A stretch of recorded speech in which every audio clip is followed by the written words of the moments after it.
अफसरान और assistant returning अफसरान के तबादले कर दिए, जबकि इलेक्शन कमीशन ने नोटिस लेकर चीफ सेक्रेटरी को मरासला भेज दिया।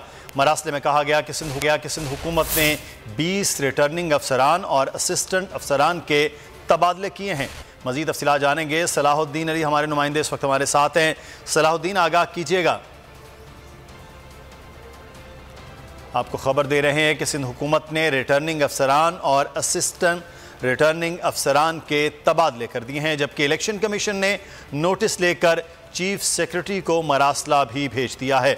मरासले में कहा गया है कि सिंध हुकूमत ने 20 रिटर्निंग अफसरान और असिस्टेंट अफसरान के तबादले किए हैं। इन तबादलों को फौरी वापस लिया जाए।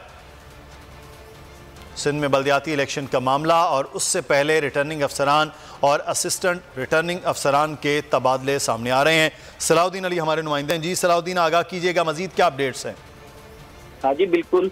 सिंध हुकूमत की जानिब से जो रिटर्निंग अफसर और असिस्टेंट रिटर्निंग अफसरान थे उनके तबादले कर दिए गए थे गुज़िश्ता दिनों। तो उस पर जो है इलेक्शन कमीशन की जानिब से बाकायदा नोटिस लिया गया और उनको जो है चीफ सेक्रेटरी को एक मरासला भेजा गया है कि ये जितने भी तबादले हैं इनको फौरी तौर पर वापस लिया जाए, क्योंकि जो दूसरा फेज है बल्दियाती इंतखाबात का अभी वो पूरा नहीं हुआ। वो मरहला, जब तक वो मरहला पूरा नहीं होता इनके तबादले नहीं किए जा सकते, क्योंकि ये इंतजामी अफसरान है जिनमें डिप्टी कमिश्नर और असिस्टेंट कमिश्नर जो है वो आरओ और असिस्टेंट आरओ बनाए गए थे इलेक्शन कमीशन की जानिब से। इसलिए जो है सिंध हुकूमत की जानिब से अब जो मरहला है, दूसरा फेज चल रहा है बल्दियाती इंतखाबात का, उसके दौरान जो है सिंध हुकूमत की जानिब से इनके जो है तबादले किए गए। तो इलेक्शन कमीशन ने बाकायदा इसका नोटिस लेकर चीफ सेक्रेटरी को कहा है। बहुत शुक्रिया सलाहुद्दीन अली हमें तफसीलात से आगाह करने के लिए।